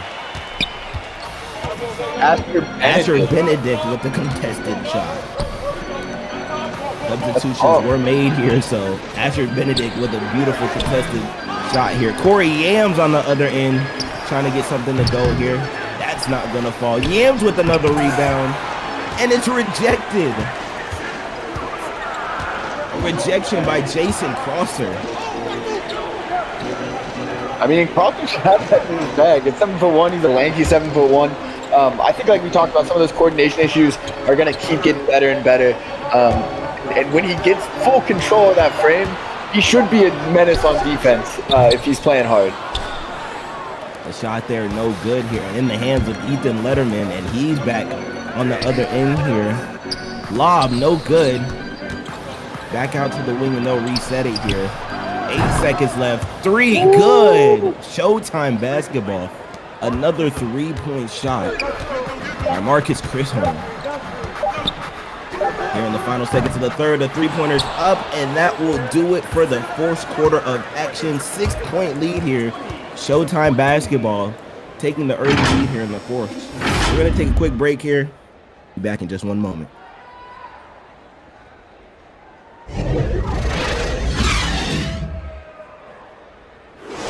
Still waiting for a big smile out of you. You're up 2-0. What's the story? Are you not happy, or you're only half happy, or? Still to be happy about. You're up 2-0. Job's not finished. Job finished? I don't think so.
Sim World Basketball, you hear it, you see it all over the place, but really connected with what the Sim World community is trying to do.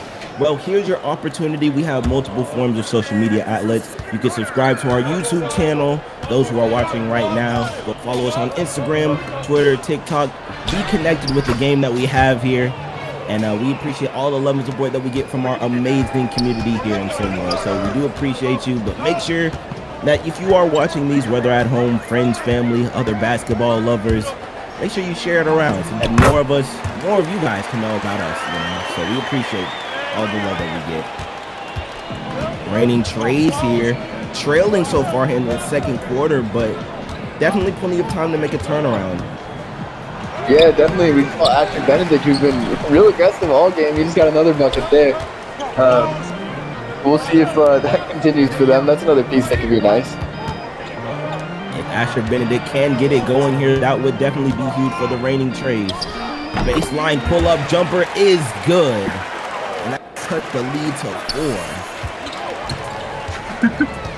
What a shot down the baseline. Charlamopoulos. That's a tongue twister right there. Shot there, no good. Here comes the reigning Treys here on the other end, gaining a little bit of momentum here. You can hear the crowd getting to it. And in the post, fade is no good here. Well, it looked pretty, but doesn't matter if I'm going. Yeah, what's it called? $1 million move for a 10-set finish. It looked pretty. Yep. It did look good, but you know, nailed that one. Unfortunately, couldn't get it to go.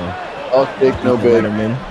got it at the top of the key. They're swinging the ball around a lot this possession. Letterman for 3, and that will also be off. Here. Oh, what a steal. I was about to say the reigning Treys here not backing down, but Ethan Letterman with a 3 in the corner. They're making it rain from 3 tonight in the Rain Asylum. They understood the assignment on this one. And we do have a timeout here on the floor after the 3 from Ethan Letterman. I did want to mention this earlier, but while I do have the time here, we have some amazing games coming up for you guys tomorrow on the 14th. The 14th. Yes, the 14th tomorrow. We do have Southeast Select going up against Lakeshore Drive here. Then at our 8 o'clock game, we do have the Lone Star Basketball Club playing host to the Rocky Mountain Monsters. And for the triple header, we'll finish it off with the Best Coast Ballers up against the reigning Treys. So you'll have a triple header tomorrow.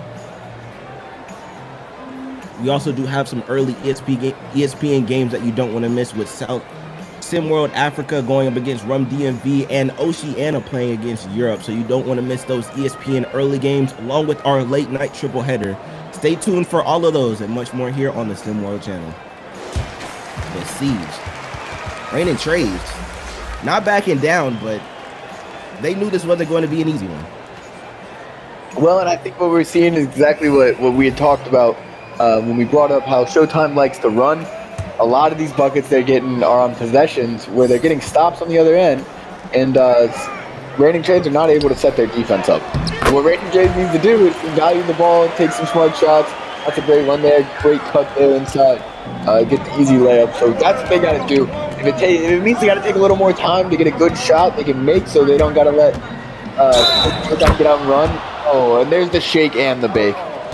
Foul and 1. Israel Vines with the finish, and he'll be going to the line after that beautiful layup.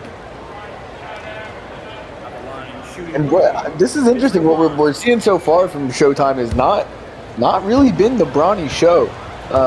A lot of these role players, a lot of these pieces around Bronny have showed up big time today. Letterman with a couple big threes.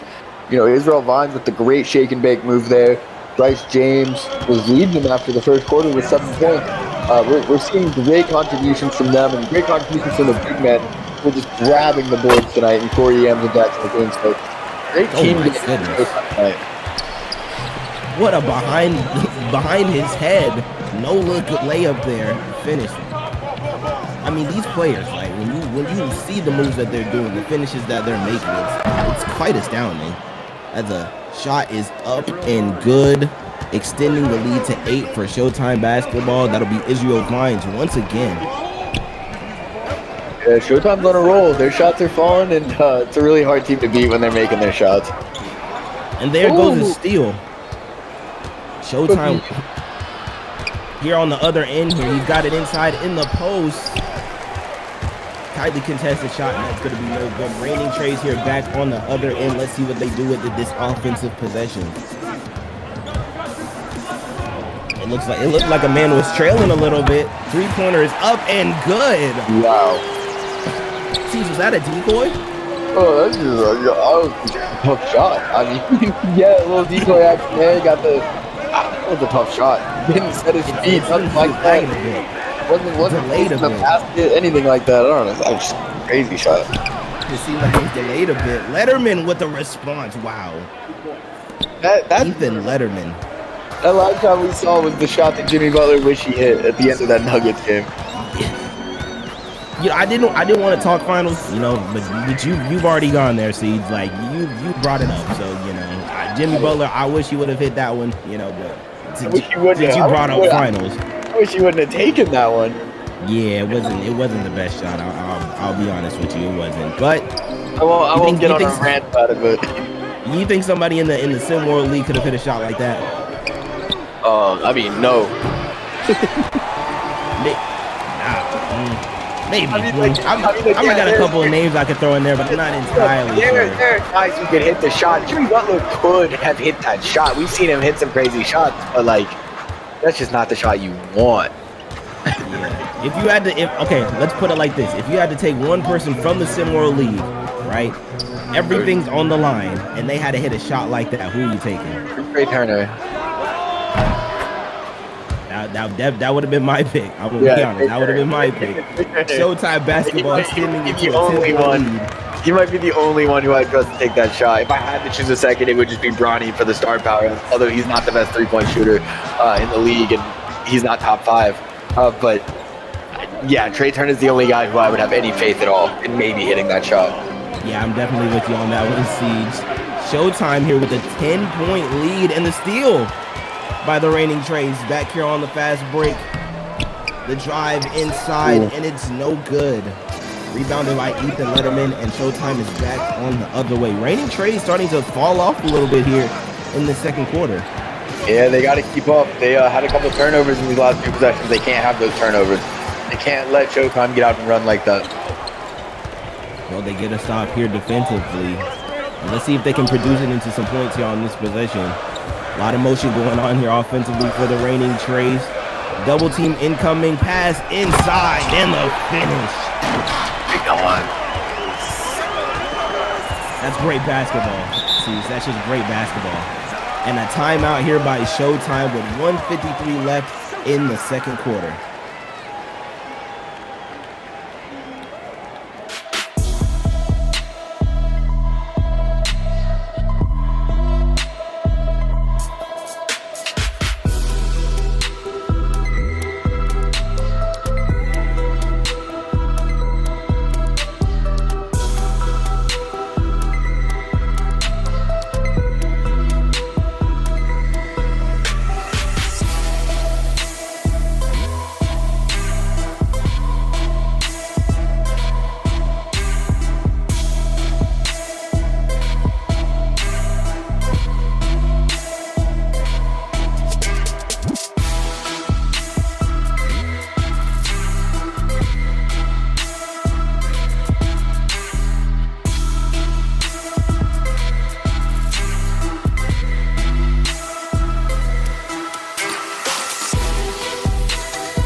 For everybody out there watching at home, SimWorld, and loves to be a part of what we're doing here, you have the opportunity to do so. Make sure you guys go check out our Discord, discord.gg/SimWorldNBA, where you can see the game, be the game. There's ample of opportunities for you to be a part of this community and what we have going on here, and we appreciate all the love and support. We can't stress that enough. But if you do want to be a part of the action just a little bit more, then make sure to go check out our Discord, discord.gg/SimWorldNBA. See the game, be the game. Quite frankly, Steve, it's a great catchphrase. I love it. Be the game, be the game. It's a catchphrase and it's a lifestyle. It's a lifestyle. The lifestyle of SimWorld Hoops. See the game, be the game. Gotta love it. Substitutions have been made here. It looks like most of the starters are back on the floor here for both sides of the ball. Only an 8-point game in the second quarter. What's your thoughts, Siege? I mean, it's not out of reach yet. We know what they need to do. One of those things is Japheth Towns probably needs to get going a little bit. Couldn't hit that one, but him and his sideburns need to really heat it up here if they're gonna have a chance to come back. They're well within striking distance still. I think the biggest thing for them is don't let it get out of hand in this last minute and a half. Don't let it get up to a 12, 13-point lead. Keep it within striking distance. Oh, there's another more shake and bake. I mean, Nick you can't Moss with a beautiful jelly finish. I believe that's what they call it, a jelly finish. I don't want to make sure I get it wrong with the youngins at home, but that's correct. That's correct. There's Jaffa. There's the sideburn showing up, but yeah, I mean, they gotta not let it get out of hand on this one. If they do, it's gonna be over before the second half starts. So they said still keeping it to within 8. Bryce James on the inside, a block there, a lot of contact, no foul, but credit him with the block there. And the reigning Treys here with under a minute left here in the hands of, wow, what a 3 pointer. Japhett Towns. That's huge. That's a huge three-pointer there. Bronny James trying to respond, getting to the basket and throwing it down. Bronny James. But he knows. Oh, here he is. Japhett Towns step back three, and it's good. Japhett Towns. Are you serious? The confidence to take a shot like that. Hey, with 40 seconds left in this second half, in this first half. Excuse me. He's hit some crazy shots tonight. That step back, unbelievable. I mean, look, he may not look like he doesn't have the athleticism that you would think someone like that would have, but hey, Bronny James will respond. It's back and forth here. This is a back and forth. 3 seconds in the corner. And that's going to be no good as we're going into the halftime break here with a 7-point lead. Showtime Basketball has been controlling this game so far, but the reigning Treys have definitely made some noise here. What are we seeing here, Siege, going into the second half? I think the keys to the game are similar to they were at the start. You know, we talked about Showtime likes to get out and run. Reigning Treys, you can't turn the ball over, give them more of those opportunities. You want to do your best to get to high percentage shots so they don't get as many rebounds and runs kind of thing. But what we're looking at in the last couple minutes of that one, this might just turn into a bucket exchange between Bronny and Japhett Towns, which I don't think anyone watching this game would mind just watching those two guys go at it. So that's the adjustment. I think Reigning Treys just got to stay with it. Showtime's got to keep their foot on the gas. But if this turns into a bucket exchange, we're all going to be lucky tonight. A lot of threes were falling there in that second quarter here for the reigning Treys and for Showtime. We'll be back with third quarter actions after this short break.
It has been a star-studded battle here in the Reign Asylum. You can see the Sonics colors as the stars have come out tonight here.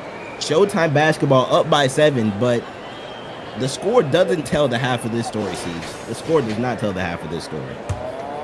Yeah, absolutely. And I mean, I'm going to be real. The story for the reigning Treys has been Japhett Towns, 19 points in that first half. It's absolutely no better word than bonkers for some of the shots that he was hitting. And Bronny James kind of heated up at the end of that first half also. So we might have ourselves a little star showdown. Bronny comes into the second with 11, Japhett with 19. We'll see who can lead their team to a victory. Especially at the end of the second quarter. Ladies and gentlemen, if you're just tuning in now, you missed a crazy ending to the second quarter. But you might want to stay tuned for this one because it's not over yet. Jason Crosser, he looks like a 7-footer now. Let's go. He looks like a 7-footer. I like that. He does look like a 7-footer out there. He's playing like a 7-footer. To the basket, floater, and it is up and good. Ooh. Nick Moss, he's one of those guys that get quite vocal he says a lot out there, but I feel like his game definitely does the talking. He's had quite a great season since he's been moved into the starting lineup. We cannot deny that. And let's see how that continues on into the rest of his, the rest of the season. Yeah, he's saucy. He's one of those guys who does have the potential to be that Robin to Bronny James Batman. They get inside here, post move, no good, and it's rebounded by Bryce. And we're back out on the break here. Showtime running it like they do in the hands of Bronny, and it's stolen. The pass is stolen away. Brandon Treys slowing it up here on offense. Split screen. Ooh, he had Crosser open on the roll there. They're gonna reset it up top. Here comes another screen. Get out of here. And back pull up, and he's got it. Get out of town. Get out of town. Get out of town. Let's shut the door and leave. With a step back. See what Bronny does here to respond on this possession. He's calling for one. Getting to the basket. A lot of confusion on that play, which leaves Nick Moss open for three. And he doesn't get it to fall. He receives. We're seeing a flurry of shots here on this game. Not many drives to the basket anymore. We're getting into that mid-range to three-point territory here. What changed? I mean, to be honest, I think Showtime was making it rain in the first half, and so Raining Treys kind of came out and said maybe we got to hit some of those shots too. Cole Yams full palm finish. You mentioned Corey Yams being quite a vocal person as of recently, but he's one of those guys that he could be vocal, and he has the game to back it up here. As the Raining Treys are not backing down here, but talk about what Corey Yams brings to this team. I like Corey Yams he's a guy who can do a lot of the dirty work. He's good. He's a great defender. He's a good rebounder. He's a good energy guy. He's always running around. He's got energy all the time. If he's on the court, he's putting 100% in. He's not a guy who takes a play off, and that's something you got to really appreciate. And he does have games where he can contribute on the offensive end too, with that toughness. Got a couple post moves. I like his game all around. I would call him a very well-rounded player. There's nothing that I necessarily think Corey Yams is the best at, but he's very good at a lot of things. Double team here at the top of the key. But they're looking to reset it here. Nice play there. Shot up and no good. But the rebound and the finish. The emphatic jam by Xavier Bryant.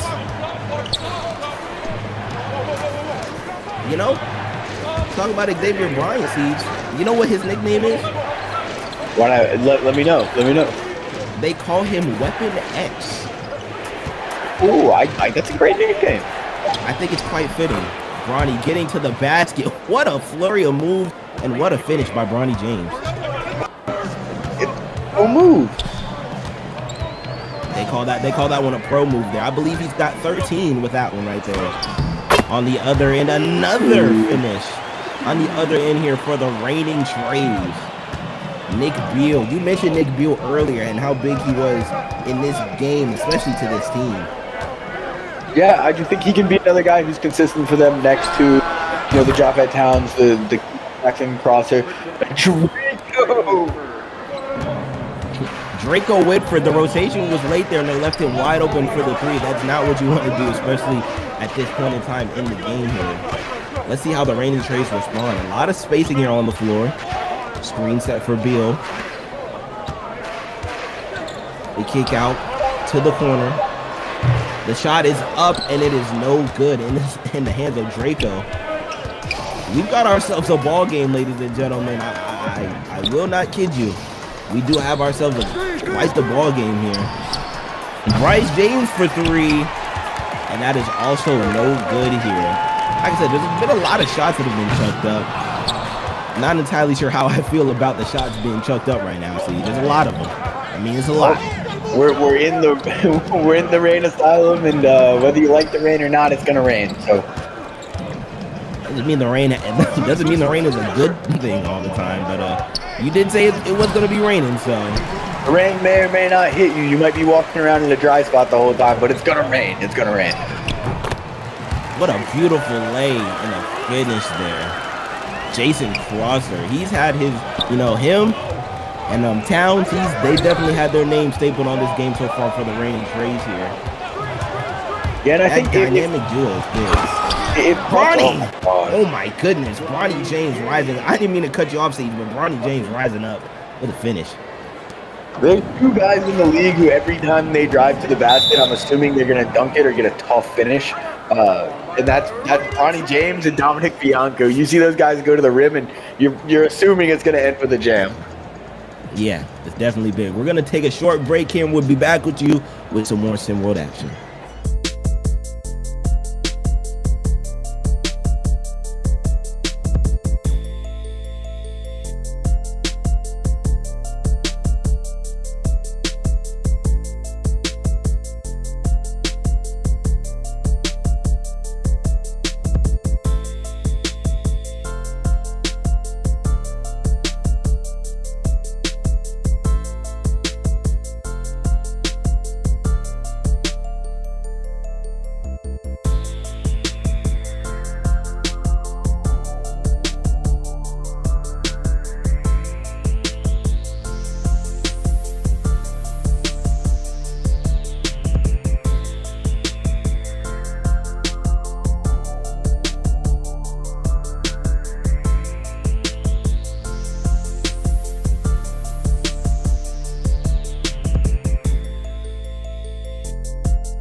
Good. Yeah, that's wow. And ladies and gentlemen, we are back here with more SimWorld action. Now, see, during the break, I did get a little tidbit of information here. What a shot there by Towns. But I did get a little bit of tidbit of information here about Showtime basketball, where they could be heading within the near future. Would you like to, I'm not sure if we can say this out, but if you want to, I'll let you take the floor on this one. Deal with the execs if I need to. They're on me anyways. But there's word around town in as near as a week's time, Showtime could be bringing on a new full-time head coach, which could be exciting for the program in terms of maybe finding their identity outside of Bronny and forming kind of more of an offensive scheme around him. Should be interesting how this goes. We don't really have any names to fill in the pot yet, but it could be interesting to see where this coaching gig goes here for the Showtime team, especially as much of a powerhouse team that they claim to be, as much firepower as they have. This will be interesting to see how the coaching fits into all that here. Well, look, there's a few schools of thinking on that. It's a high-profile drop. Oh my God, Sideburns at it again. Drop it down with another three. But there's two schools of thought kind of on that. Like, yes, it's a high-profile job. It's a high-profile team. Now, one thought is it's a little easier because there's a lot of talent, and you got the best player in SimWorld in Bronny James. The other thought is that's a lot to manage, and Bronny maybe not as the biggest personality off the court, but there's a lot of personality on this team, and it's kind of one of those things where if you don't succeed, you're going to be on the hot seat immediately. There's expectations with this team because of who's on this roster, so it does make it a high value job, a high profile job, but also a very high pressure position to fill. The big question about that coaching gig is how will he be able to handle this team, which, that's a big question for any coaching gig, but especially when you have a team like this, that is huge. Well, with 10 seconds left here in the third quarter, that three-pointer is no good, and with 4 seconds left here, an opportunity to get a bucket, and they do with 0.8 seconds left to make it a 1-point game going into the fourth quarter. Ladies and gentlemen, do not go anywhere. We are strapped in for could be one of the best finishes here in SimWorld TV. Stay tuned for fourth quarter action.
Ladies and gentlemen, we are back here with fourth quarter action here.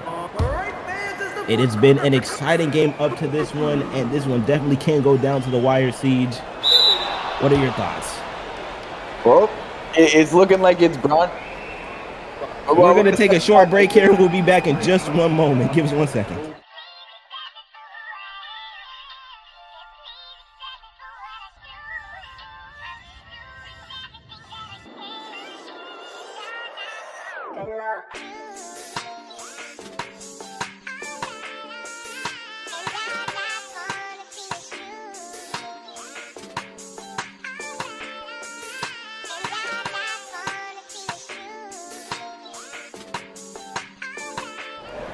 Well, after conferring with the refs here about after a check here, I believe it play stands, and we'll be back. We are back. After we just had to make sure everything was stated correctly with the referees. I know they had a little bit of conference in front of the booth here, but we are back. We make sure everything is good now. There's a little confusion there under the basket for Sherwood, but we're gonna play on. We thought for a second that was a game management issue, but no, that's on the player. That's just a mental mistake there. Yeah, he didn't get it in. Unfortunately, he just didn't get it in. You know, made up for it right there, getting the block, getting them possession right back. So, but it is to no avail as they don't score on the other end here. It's a 1-point game, Steve, and you know we talk about players taking over. You know, if you had to put someone on the clock and tell them it's that time, who's going for both sides? It's Ronnie time, and then obviously on the other side, it's time for everyone to get their razors out, hit the barber shop, because we're all rocking sideburns today. Here we go. Japhet Towns in the building. He's going to be dueling with the best player in SimWorld, and Bronny.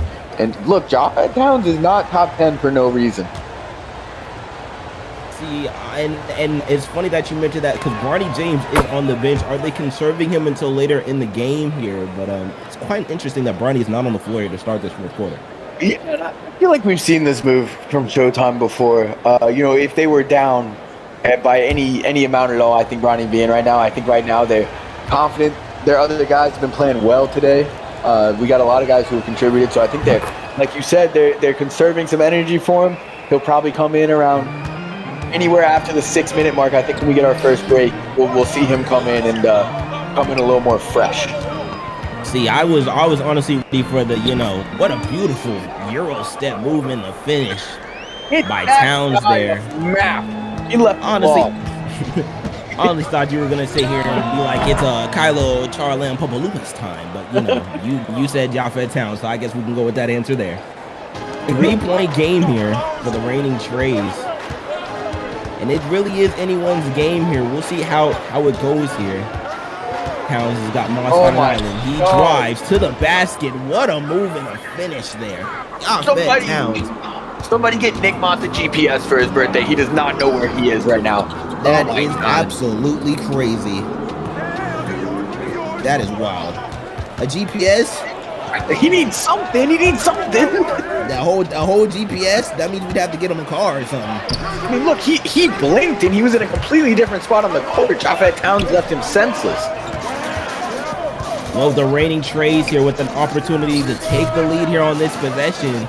The contested shot over Corey Yams. That's not going to do it. That's not going to do it here. Nick Moss on the other hand. The kick out. I don't even know how he got that pass through, but that was a nice kick out here. Nick Moss on the inside. Reverse layup is good. All right, he found a map. He found some sort of GPS, but he got the bucket to go. Japhet Towns has been running this offense here. He's got a set screen. Getting to the basket. Contested shot. No good, but the rebound and the putback keeps this a 1-point game. Weapon X making a play in a crucial moment there. See, the nickname is starting to catch on here. Nick Moss, top of the key three, turns around before it goes in. He's getting hot, ladies and gentlemen. Well, you know what they say, the old wise man used to say, that a player will grow into his nickname no matter the nickname. So Weapon X hopefully won't turn. Oh my goodness, Japhet Towns. Oh, couldn't hit that one. Him there on that play, but couldn't get it to go here. That would have been nice. That would have been real nice. Nick Moss got it again here. I know everybody in this stadium is ready to see Bronny James and Japhet Towns go at it, but Nick Moss is starting to emerge here in this fourth quarter. Shot there, no good, but he's made a couple buckets going blue for both with Towns himself. Behind the back move and the spin. Weapon X, he's at it right now. Like I said, I got the weapon there on that behind the back move and slam. They don't give guys nicknames for nothing. They grow into them. I mean, that's why they called Allen Iverson the answer since he was born. That's why they called, Revis Island out there. Everybody's got a nickname for a reason. But Corey Yams, what a beautiful move and finish there. 4-point game here. The reigning Treys got to get over this hump. At this point in time, they got to get over the hump. And they need to do it now, because I don't know if you've noticed, but since about the 6-minute mark, Bronny James sitting over there getting ready to check in. So if I'm reigning Treys, I'm going to keep it without a break in play as long as possible. I feel like the game needs to be at least a 2-point, deficit, or at least a tie game before Bronny gets back on the field. Because if not, it's gonna get looking ugly when he gets back in. That three-pointer definitely helps out the reigning Treys as it's no good. Inside, Weapon X, and he doesn't get it to go. Goes Showtime on the end. You're just tuning in. 3:21 left here in this fourth quarter. The reverse layup is good for Showtime, and that extends this lead to 6. It's a big one. They need a bucket here. This is a big possession. Oh, and they're going to call a timeout. That's going to let Bronny check into the game. I don't know about that one. I'm not entirely sure if that's the best move here. You definitely want to try to cut down the lead first beforehand, but with that timeout called here, 3 minutes, 11 seconds left here in the fourth quarter, I think it's about that time that we start talking player of the game here. Oh, excuse me. But before that, we're going to take a quick break here. Be back in just 1 second.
We are back with the fourth quarter action here. And I mean, if we're talking about guys who's had a staple all over this game, you know, Japhet Towns, 30 points tonight. The ball is stolen by Corey Yams. That's huge, but 30 points tonight for Japhet Towns. He's been so dominant, yet his team is still down. Not looking like quite enough. I mean, he does have about half their scoring, but it looks like it's going to be enough. But there's plenty of time left in this game. You can't count them out yet. It's only a 6-point game here. That's the matchup everybody's ready to see. They switched Bronny onto him. It's time. Corey Yams with the rebound there after the shot is no good by Japhet. Now Towns is being guarded by Corey Yams here. Bronny's got crosser on him. This could be a mismatch here. Treys for 3 though. That's going to be no good. That was a huge break for the reigning Treys because that possession could have got ugly with the switch. Needed to stop there. They got it. Screen set 3 up and no good. Kind of needed that one. Kind of wish you would have had that one back there. 2 minutes and 10 seconds left here in this fourth quarter. Bryce James looking to where he could go with it. Been no movement. Now he tries to post up here. 1 second on the shot clock. His shot is no good. Reigning Treys in desperate need of response here. Japhet Towns step back 3 and doesn't get that one to fall here. I mean, he's having a game, so you can't say anything about it, but we might wanting to look for a little bit better shot there. Bronny James 3-pointer, also no good here. Reigning Treys in need of a bucket, and it's blocked. The rejection, but the ball is going to stay here with the Treys. After the rejection there by Jackson McLean, substitutions are being made. Xavier Bryant is out. And here comes the man himself. Kevon Jackson back into the game here with 1:26 left in this fourth quarter. He's been really quiet tonight. This might be the moment that they need him to do something. Instead, it's in the hands of Towns. He's got Bronny by himself. Shot, pull up, no good. He went cold. He's been 0 for 3 on these last 3 possessions here. Bronny James here with a chance to seal it with a minute left here in this fourth quarter. He gets to the basket. He drives. Layup is good. It's Bronny time. It's too easy for him sometimes. Sometimes you watch him go to the basket and it just doesn't. It's just 70-62. The pass inside. Contested. A lot of contact, no foul there, and with 45 seconds left here, Showtime has an 8-point lead in the hands of Bronny. He gets a screen from his brother. He gets downhill and lays him down for the exclamation point dunk. Are you serious? I mean, that's going to do it. That'll wrap this one up. We can go ahead and go home. Actually, I got a flight to catch. Bronny James with an exclamation point finish there on the dunk. The reigning Treys with the 3 here on the other end, and it's gonna fall, but it's too little too late here.